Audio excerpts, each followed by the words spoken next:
इतिहास ऑब्जेक्टिव के पार्ट 2 में आप सबों का स्वागत है। Most welcome all of you. चलिए अब हम लोग आगे बढ़ते हैं। पहले भाग में 15 तक कर चुके थे, अब 16 नंबर को देखते हैं। ठीक है, तो देखिए 16 नंबर क्वेश्चन क्या है आपका। 16 नंबर क्वेश्चन है कि सिंधु घाटी सभ्यता की जुड़वा राजधानी कौन सी थी। क्या है, सिंधु घाटी सभ्यता की जुड़वा राजधानी कौन सी थी। तो सिंधु घाटी सभ्यता में सबसे पहला खोजा जाने वाला शहर कौन था, हड़प्पा। और सबसे बड़ा शहर कौन था, मोहनजोदड़ो। तो ये हड़प्पा और मोहनजोदड़ो को क्या कहा जाता है, सिंधु सभ्यता घाटी की जुड़वा राजधानी कही जाती है। ठीक है, तो यहाँ तक क्लियर हो गया। इसमें अब हम लोग देखते हैं तो आपको क्या देखते हैं कि मोहनजोदड़ो के बारे में बात कर चुके हैं, आपको हड़प्पा के बारे में बात कर चुके हैं, आपको फिर से मोहनजोदड़ो हो ही गया, हड़प्पा के बारे में बात हो चुका है, लोथल के बारे में बात हो चुका है, लोथल के बारे में हो चुका है, कालीबंगन के बारे में बात हो चुका है। बस बचा कौन सा है, ये आपका बचा हुआ है कौन सा, चुन्नुदड़ो। जो चुन्नुदड़ो बचा हुआ है, ठीक है, इसके बारे में थोड़ा देख लेते हैं। चुन्नुदड़ो से क्या क्या आपको जानकारी, मतलब क्या चुन्नुदड़ो से आपके क्या क्या जानकारी मिलना चाहिए और आपसे चुन्नुदड़ो में क्या क्या क्वेश्चन आपसे पूछ सकता है। ठीक है, तो चुन्नुदड़ो से वैसे तो ये भी देख चुके हैं, लेकिन फिर से एक बार देख लेते हैं क्योंकि ये भी आई है। तो इससे पूछेगा आपको कि मनके बनाने का कारखाना कहाँ से प्राप्त हुआ है, तो चुन्नुदड़ो से। क्या बोल रहे हैं, मनके बनाने का कारखाना कहाँ से प्राप्त हुआ है, तो चुन्नुदड़ो से प्राप्त हुआ है। लिपस्टिक कहाँ से मिला है, तो चुन्नुदड़ो से मिला है। एक और ही ध्यान से सुनिएगा, एक बहुत ही मतलब कि पसंदीदा सवाल है, बोर्ड का पूछता है कि बिल्ली का पीछा करते हुए, किसका पीछा करते हुए, बिल्ली का पीछा करते हुए कुत्ते का पैरों का साक्ष्य कहाँ पे मिला हुआ है, तो यहीं चुन्नुदड़ो से मिला हुआ है। आपको कहाँ से मिला, चन्नुदड़ो से ही मिला हुआ है, चन्नुदड़ो से ही मिला हुआ है। ठीक है, तो यहाँ पे मनके बनाने का कारखाना था, तो लिपस्टिक मिला है, कंघा मिला है, घड़ियालों की आकृति यहीं से मिली है, पाउडर मिला है, काजल मिला है, यानी स्त्री जो प्रसाधन का स्वीकार मतलब श्रृंगार का जो भी सामान है, अगर बात कर देखा, अगर आपको ध्यान में नहीं है तो क्या मार देना है, चन्नुदड़ो आंसर लगा देना है। ठीक है, तो चलिए यहाँ तक क्लियर हो गया। अब बढ़ते हैं 17 नंबर क्वेश्चन पे। क्वेश्चन आपके सामने है, 17 नंबर क्वेश्चन कौन सा है, 17 नंबर क्वेश्चन है कि हड़प्पा का उत्खनन किसने किया था। तो हड़प्पा का उत्खनन, जैसा कि आप जानते हैं कि हड़प्पा सभ्यता में सबसे पहले खोजने वाली शहर कौन थी, हड़प्पा थी। इसका उत्खनन कब हुआ था, 1921 में। किसने किया था, तो दयाराम साहनी ने किया था। किसने किया था, दयाराम साहनी। तो इसका आंसर क्या हो जाएगा, दयाराम साहनी हो जाएगा। अब देखते हैं आपको कि इसमें एक और है आपको, जॉन मार्शल। बताएंगे जॉन मार्शल क्या थे। तो हड़प्पा सभ्यता जिनके निर्देशन में खुदाई हुआ था, उसके अध्यक्ष थे कौन, जॉन मार्शल। ठीक है, अब बात करते हैं आर.डी. बनर्जी। आर.डी. बनर्जी मतलब कुछ समझ में आ रहा, आर से राखल, डी से दास, बी से बनर्जी, यानी राखल दास बनर्जी किससे संबंधित है, तो राखल दास बनर्जी हैं मोहनजोदड़ो के उत्खनन से। इसका कब उत्खनन हुआ था, 1922 में। ठीक है, चलिए यहाँ तो कोई दिक्कत। चलिए देखते हैं 18 नंबर क्वेश्चन। 18 नंबर क्वेश्चन क्या है, 18 नंबर क्वेश्चन है कि हड़प्पा सभ्यता की संभवतः सबसे प्रसिद्ध कलाकृति क्या है, सबसे प्रसिद्ध कलाकृति कौन सा, नृत्य की मुद्रा में नग्न स्त्री का एक कांस्य मूर्ति। आपको कल ही में यानी पहले वाले पार्ट में डिस्कशन किया गया है, वो किस जगह से प्राप्त हुआ, तो मोहनजोदड़ो से प्राप्त हुआ। किस जगह से प्राप्त हुआ है, मोहनजोदड़ो से। ठीक है, तो मोहनजोदड़ो से और क्या प्राप्त हुआ है, तो मोहनजोदड़ो से आपको विशाल स्नानागार प्राप्त हुआ है, दाढ़ी वाले पुजारी का मूर्ति मिला है, सिरंगी पशुआ मुद्राएं मिली है। ठीक है,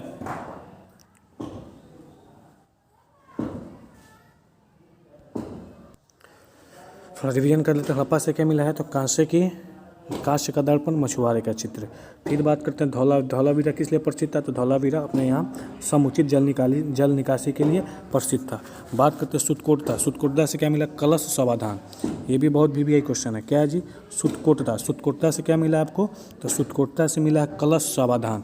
कलश समाधान का मतलब क्या है कि कलश में क्या किया गया था, आपको मृत्यु व्यक्ति को दफनाया गया था, उसी को क्या मिलता है, कलश समाधान बोला जाता है। ठीक है, यहाँ से एक और भी क्वेश्चन है, क्या पूछता है, घोड़े क्या है जी, घोड़े की अस्थि का साक्ष्य कहाँ से मिला आपको, तो घोड़े की अस्थि का साक्ष्य मिला आपको सुतकोटदा से। ठीक है, चलिए फिर अब आगे बढ़ते हैं 19 नंबर क्वेश्चन पे। 19 नंबर क्वेश्चन क्या है कि किस निम्न में से किस स्थल में कारखाने में पाए जाने वाले मनकों के बनाए जाने की प्रक्रिया स्पष्ट होती है। तो इसका तो आंसर आप आसानी से लगा सकते हैं, क्योंकि हम लोग अभी इसको डिस्क्राइब किए हैं, क्या है जी, तो 19 नंबर का आंसर होगा चुन्नुदड़ो। क्या होगा, चुन्नुदड़ो होगा। ठीक है, धौलावीरा से क्या अभी बताया गया, धौलावीरा से समुचित जल व्यवस्था का आपको क्या मिला है, साक्ष्य मिला है। रोपड़ से पहले वाले पार्ट में बताया गया था क्या मिला था, रोपड़ से तांबे की कुल्हाड़ी मिली थी और क्या मिला था, मानव के साथ कुत्ते को दफनाया गया था। ठीक है, तो यहाँ तक हो गया था।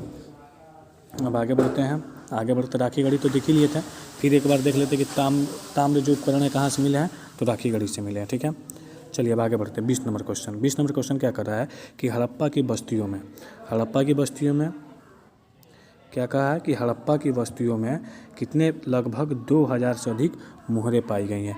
ये किनकी बनी हुई थी, ये किनकी बनी हुई थी, सेल खड़ी की बनी हुई थी। मोहरें किनकी बनी हुई थी, तो सेल खड़ी की बनी हुई थी। ठीक है, मोहरें किनकी बनी हुई थी, सेल खड़ी की बनी हुई थी। चलिए अब आगे चलते हैं 21 नंबर क्वेश्चन पे। किस स्थल से खांचेदार खेत के प्रमाण मिले हैं, क्या मिले जी, किस स्थल से खांचेदार खेत। खांचेदार खेत का मतलब क्या है कि किस खेत में आपको हल से जोता गया, किस खेत को हलों से जोता गया है। तो कौन सा कहाँ के आपको जगह से मिला था ये, तो ये आपका आंसर हो जाएगा कालीबंगन। कहाँ से मिला था ये, आपका हो जाएगा कालीबंगन। ठीक है, पूछेगा कि आपको क्या पूछेगा आपको मिट्टी का हल कहाँ से मिला था, तो बनवाली से। ध्यान दीजिएगा, मिट्टी का हल कहाँ से मिला था, तो ये बनवाली से। खेत का जोते हुए साक्ष्य कहाँ मिला था, कालीबंगन से। लोथल से क्या मिला था, गोदी वाला मिला था। राखी गढ़ी से क्या मिला था, ताम्र उपकरण मिले थे। ठीक है, यहाँ तक कोई दिक्कत नहीं।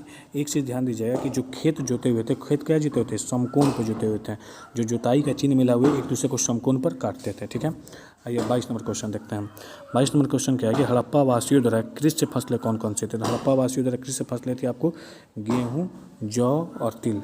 कौन सा था, गेहूँ, जौ और तिल। ऑप्शन ए नंबर कौन सा, गेहूँ, जौ और तिल। ठीक है, चलिए 23 नंबर क्वेश्चन देखते हैं। 23 नंबर क्वेश्चन क्या है कि हड़प्पा सभ्यता में पाई गई मोहरें आमतौर पर किस प्रकार की बनी हुई थी। भैया जो भी हड़प्पा सभ्यता का मोहर पाया गया था वो चौकोर बना था, यानी इसका आंसर क्या हो जाएगा, ऑप्शन नंबर सी हो जाएगा। ठीक है, आगे बात करते हैं। आगे देखते हैं कि हड़प्पा निवासी किसकी पूजा करते थे। तो ये जानिए कि हड़प्पा सभ्यता था, ये कैसा सभ्यता था, हड़प्पा सभ्यता मातृसत्तात्मक सभ्यता थी। यानी यहाँ पे स्त्रियों को ज़्यादा महत्व दिया गया था। और यहाँ से जो प्रतिमा मिला है, मतलब देवी देवता का जो प्रतिमा मिला है, उसमें एक स्त्री का प्रतिमा मिला है जिसके नाभि से आपको अनाज के डंठल को निकलते हुए दिखाया गया है, जिसको संभवतः अन्न का देवी माना गया है। तो यहाँ पे हड़प्पा सभ्यता निवासी पूजा करते थे, किसकी करते थे, तो इसका आंसर हो जाएगा मातृ देवी का। ऑप्शन नंबर क्या हो जाएगा, ए हो जाएगा। ठीक है, चलिए आगे देखते हैं कि हड़प्पा सभ्यता में 100 साधारणतः किस दिशा में रखकर दफनाए जाते थे। तो हड़प्पा सभ्यता में 100 रखकर दफनाए जाते थे। ऑप्शन नंबर सी हो जाएगा, उत्तर दक्षिण दिशा में रखकर दफनाए जाते थे। हड़प्पा कहाँ पर स्थित है, तो हड़प्पा पाकिस्तान में स्थित है। पाकिस्तान के किस जगह पे, तो पाकिस्तान के पंजाब में। आपका इसका भी आंसर ऑप्शन कौन सा हो जाएगा, ए हो जाएगा। ठीक है, चलिए भाई 27 नंबर देखते हैं। 27 नंबर क्या है कि हड़प्पा टीले का उल्लेख सर्वप्रथम 1826 में किसने किया था। तो हड़प्पा टीले का सर्वप्रथम उल्लेख किसने किया था, तो चार्ल्स मैसन ने किया था। किसने किया था, चार्ल्स मैसन ने किया था 1826 में। लेकिन इसका उत्खनन कब हुआ था, 1921 में। किसने किया था, तो इसका उत्खनन किया था दयाराम साहनी ने किया था। किसने किया था, दयाराम साहनी ने किया था। ठीक है, चलिए अब आते हैं नेक्स्ट क्वेश्चन पे। नेक्स्ट क्वेश्चन क्या है कि हड़प्पा सभ्यता से प्राप्त अवतल चक्की पर किस पुरातत्वविद ने आपको प्रकाश डाला है। तो ये तो मानिए कि ये तो याद करने ही वाला है। तो इसका आपका क्या हो जाएगा, 28 नंबर का हो जाएगा आपको ये अर्नेस्ट मैके ने क्या किया था, आपको प्रकाश डाला था। किस पे प्रकाश डाला था, तो हड़प्पा सभ्यता से जो अवतल चक्की का मतलब क्या था कि जो बीच वाला भाग था वो धंसा हुआ था। बीच वाला भाग क्या था, धंसा हुआ था, और उसी में अनाज को रखकर उसको दला जाता था या पीसा जाता था। ठीक है, तो चलिए देखते हैं अब 29 नंबर क्वेश्चन। मोहनजोदड़ो में किस भाषा का शब्द है। तो मोहनजोदड़ो में किस भाषा का शब्द है, तो मोहनजोदड़ो आपको सिंधी भाषा का शब्द है। किस भाषा का शब्द है, सिंधी भाषा का शब्द है। चलिए आते हैं नेक्स्ट क्वेश्चन पे, देखते हैं question number 30 number. Rai Bahadur Dayaram Sahni ने कहाँ का उत्खनन किया था। तो आप तो इतना बार सुन चुके हैं कि सोए भी रहिएगा, कोई पूछेगा तो लगा दीजिएगा। इसका कैंसर हो जाएगा हड़प्पा। कब किए थे, तो 1922 में। कब किए थे, 1921 में। 1922 में किसका खोज हुआ था, तो 1922 में खोज नहीं, किसका उत्खनन हुआ था, तो मोहनजोदड़ो का। खोज और उत्खनन में अंतर है। खोज का मतलब होता है जो पहले से मौजूद नहीं था उसको निकालना, ठीक है, आविष्कार करना। और उत्खनन का मतलब जो पहले से मौजूद था उसको खोज लेना है, बस खोज, वही हुआ खोज। ठीक है। आगे देखिए, आगे 31 नंबर क्वेश्चन क्या कहता है। 31 नंबर क्वेश्चन है कि आपको निम्नलिखित हिंदू देवी देवताओं में कौन सा संदैव सभ्यता के प्रमुख देवता थे। तो देखिए, जो सिंधु सभ्यता है वो हमारे यहाँ की सबसे पहली सभ्यता थी, और वो सभ्यता वास्तविकता में जीने वाली थी। किसमें जीने वाली थी? वास्तविकता में। वो जो जिस चीज़ को का उन्हें प्रत्यक्ष ज्ञान था उसी की पूजा करते थे। जैसे हम अन्य देवी की पूजा करते थे, ठीक है। उसी तरह लिंग की पूजा करते थे, तो लिंग किससे संबंधित है? तो लिंग आपको शिव से संबंधित है। तो हिंदी देवताओं में कौन सा संदैव सभ्यता के प्रमुख देवता हो जाएंगे? तो शिव, यानी ऑप्शन नंबर बी, ठीक है। अब बात करते हैं आपको कौन सा 32 नंबर क्वेश्चन का। 32 नंबर क्वेश्चन क्या है कि सिंधु घाटी सभ्यता किसके समकालीन नहीं मानी जाती है। क्या है कि सिंधु घाटी सभ्यता किसके समकालीन नहीं मानी जाती है। तो ये हम अभी बताए थे कि आपको किसके समकालीन थी। तो 3 सभ्यताओं के समकालीन थे। समकालीन कहने का मतलब क्या है कि एक ही समय में चलने वाली चीज़ें को समकालीन कहते हैं। तो सिंधु घाटी सभ्यता, आपको चीन की सभ्यता, मिस्र की सभ्यता और मेसोपोटामिया की सभ्यता, ये चारों सभ्यताएं एक समय पे चलने वाली सभ्यताएं थीं। तो इससे अलग क्या हो जाता है, इनसे सबसे अलग होता है कीट की सभ्यता। तो इसका आंसर हो जाएगा ऑप्शन नंबर डी, यानी कीट का जो सभ्यता था, ये सिंधु घाटी की सभ्यता के समय इस सभ्यता का कोई नामो निशान नहीं था। और ये बता देना कि जो ये सिंधु घाटी सभ्यता है, ये कौन सा आपको सिंधु घाटी सभ्यता, ये अपने आप में सबसे बड़ी सभ्यता थी। इन सभी के क्षेत्रफलों से बड़ा सभ्यता किसका क्षेत्रफल था? सिंधु घाटी सभ्यता का क्षेत्रफल था। किसका क्षेत्रफल था जी? सबसे बड़ा सिंधु घाटी सभ्यता का क्षेत्रफल था, ठीक है। अब आइए 33 नंबर क्वेश्चन पे। कौन सा क्वेश्चन? 33 नंबर क्या कह रहा है कि बनवाली किस राज्य में स्थित है। तो आप तो बता दीजिए बनवाली किस राज्य में। तो बनवाली हरियाणा में। ऑप्शन नंबर क्या हो जाएगा इसका? ऑप्शन नंबर बी हो जाएगा। और यहाँ पे हरियाणा में, हरियाणा के किस जगह पर? हरियाणा के हिसार जगह पर। किस जगह पर जी? हिसार। हरियाणा के कहाँ? हिसार में, ठीक है। लेकिन आपसे यही पूछेगा, राज्य पूछेगा, तो राज्य बनवाली किस में? हरियाणा में पूछेगा बनवाली से। और एक बढ़िया क्वेश्चन क्या हो सकता है कि मिट्टी का हल कहाँ से मिला है? तो बनवाली से मिला। कहाँ से मिला है? तो बनवाली से मिला है। एक और क्वेश्चन पूछ सकता है कि बैलगाड़ी के पहिए का साक्ष्य कहाँ से मिला है? तो बनवाली से। जहाँ से मिट्टी का हल मिलेगा वहीं पर ना खेती करने का ये होगा, तो वहीं पर भी क्या मिला है? बैलगाड़ी के पहिए का साक्ष्य मिला है। जौ का भी साक्ष्य कहाँ से मिला? तो इसी बनवाली से मिला है, ठीक है। आगे बढ़ते हैं, आपको हम आगे क्वेश्चन ले लेते हैं। कौन सा क्वेश्चन लेते हैं? पूरा 34 नंबर। पुरातत्व के अंतर्गत निम्न में से कौन एक नहीं आते हैं। तो पुरातत्व के अंतर्गत देखिए, पुरातत्व के अंतर्गत साहित्य आ जाएगा, क्योंकि नहीं आते में साहित्य आ जाएगा, क्योंकि साहित्य किसके अंतर्गत आएगा? साहित्य आएगा, साहित्यिक लिखित स्रोत के अंतर्गत क्या आ जाएगा? साहित्य आ जाएगा, ठीक है। तो पुरातत्व के अंतर्गत कौन सा नहीं आएगा? साहित्य आ जाए नहीं आएगा। कौन से जाएंगे? सिक्के, अभिलेख और भग्नावशेष। भग्नावशेष मतलब जो वैसे अवशेष जो विखंडित हो गए हैं, ठीक है। आइए 35 नंबर देखते हैं। इसका तो कल हमने आपको इसका जिक्र कर ही दिया था। 35 नंबर की कलकत्ता में सेटिक सोसाइटी की स्थापना किसने की थी? तो विलियम जोन्स ने की थी। कब किए थे? तो 1784 में किए थे। एक चीज़ छूटा था, कहाँ पर हुआ था? तो कलकत्ता। आज ये भी हो गया, आपको कहाँ हुआ था? कलकत्ता में। आप ध्यान दीजिएगा कि मोहनजोदड़ो में जो भी हम बताए थे कि मोहनजोदड़ो से आपको क्या क्या मिलता है। तो मोहनजोदड़ो से विशाल स्नानागार, महाविद्यालय, कांस्य से निर्मित नग्न महिला की मूर्ति, दाढ़ी वाले पुजारी का मूर्ति, ठीक है। आपको ये होगा कि श्रृंगी पशु वाली मुद्राएं वहीं से प्राप्त हुई हैं। और एक सबसे बढ़िया क्वेश्चन पूछेगा, सूती वस्त्र के अवशेष कहाँ से मिले हैं? तो मोहनजोदड़ो से ही मिले हैं, ठीक है। इस बात को ध्यान रखिएगा, ठीक है।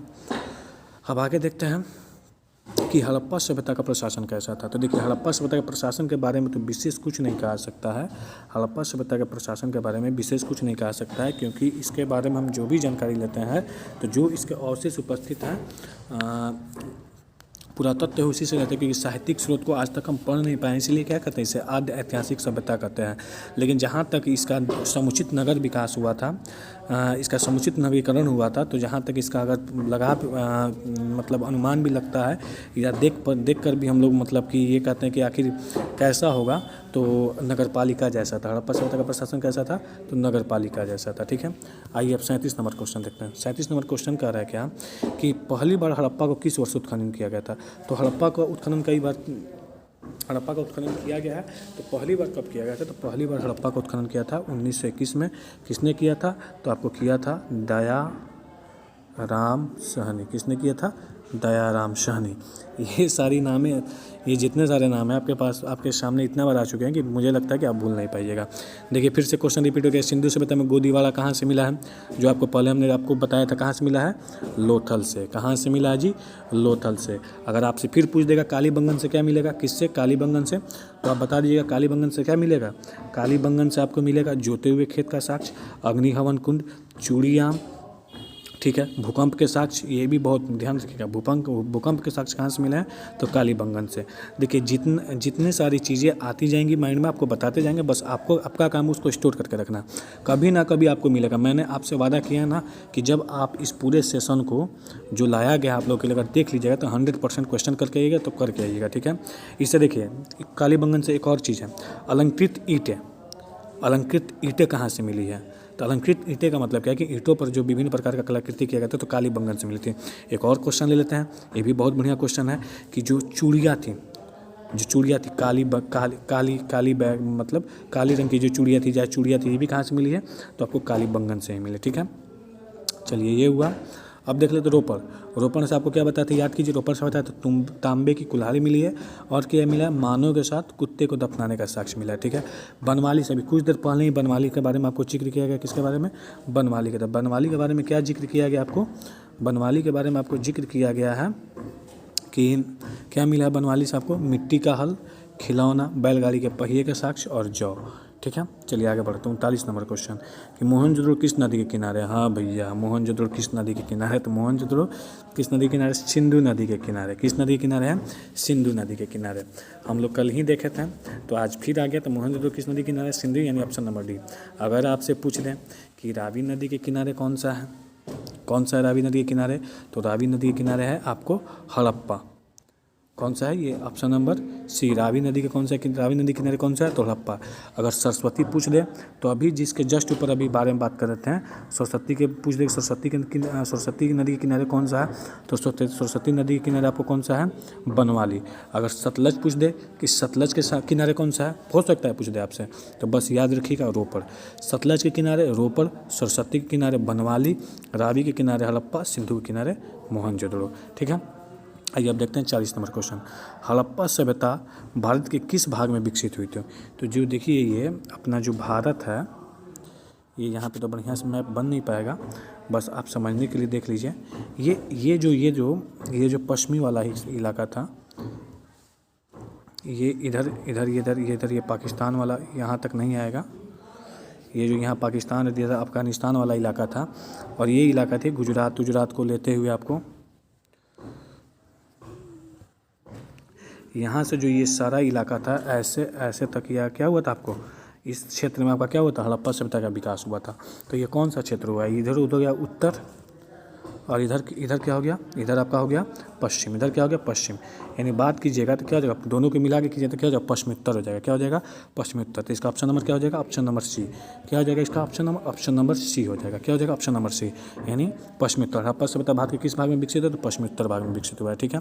देखिए जितना हो पा रहा है मैं चाह रहा हूँ कि उसमें उससे बेहतर करें, जितना हो पा रहा है उससे भी ज़्यादा उसमें बेहतरी करके आपके सामने चीज़ों को रखना, क्योंकि आप केवल ऑब्जेक्टिव क्वेश्चन तो आपका पक्का है कि 100% बनेगा, लेकिन साथ में क्या हो कि आप ये बना पाए, क्या बना पाए जी, शॉर्ट आंसर को भी लिख पाए, ठीक है। आइए 41 नंबर क्वेश्चन देखते हैं। लोथल किस नदी के किनारे है, तो भैया लोथल आपको किस नदी के किनारे है, तो भोगवा। किस नदी के किनारे, भोगवा। सिंधु नदी के किनारे कौन सा है, मोहनजोदड़ो। रावी नदी के किनारे कौन सा है आपको, रावी नदी के किनारे कौन सा है जी, हड़प्पा। रावी नदी के किनारे कौन सा है, हड़प्पा। हड़प्पा का खोज कब हुआ था, हड़प्पा का खोज हुआ था आपको 1922 में, ठीक है। आइए आगे देखते हैं। सिंधु सभ्यता में मोहर बनता था, किसका बनता था, तो सिंधु सभ्यता में मोहर बनता था। कुछ देर पहले ही बताया गया था कि लगभग 2000 से अधिक मोहर मिले हैं, और वे मोहर कैसे थे, चौकोर आकार के थे। तो चौकोर आकार में जो मोहर थे तो वह किससे बनते थे, सेलखड़ी से बनते थे। किससे बनते थे, सेलखड़ी से बनते थे। तो हमारा हिस्ट्री का जो एक पार्ट था, ईंटें मन के जो ईंट मन के वाला पार्ट था वो क्या हो गया, आपको यहाँ तक पूरा करा दिया गया। ये आप वीडियो को 2 से 3 बार देख लीजिएगा, इससे संबंधित कोई भी आपका अब एक भी क्वेश्चन नहीं छूटेगा। तो अब अगले पार्ट में आ जाएगा, तो अगले पार्ट में आपके सामने उपस्थित होंगे सेकंड पार्ट को लेकर, जिसका आपको क्या है कि राजा, किसान और नगर, ठीक है। तो मिलते हैं अगले वीडियो में, तब तक के लिए bye bye, tata, take care. और क्या कीजिए कि आप ध्यान से पढ़िए, मन लगा के पढ़िए, क्योंकि यही जो समय है इसमें जितना मेहनत कर लीजिएगा ये आपके एग्जाम में उतना ही रंग लाएगा। चलिए धन्यवाद, मिलते हैं फिर से अगले वीडियो में।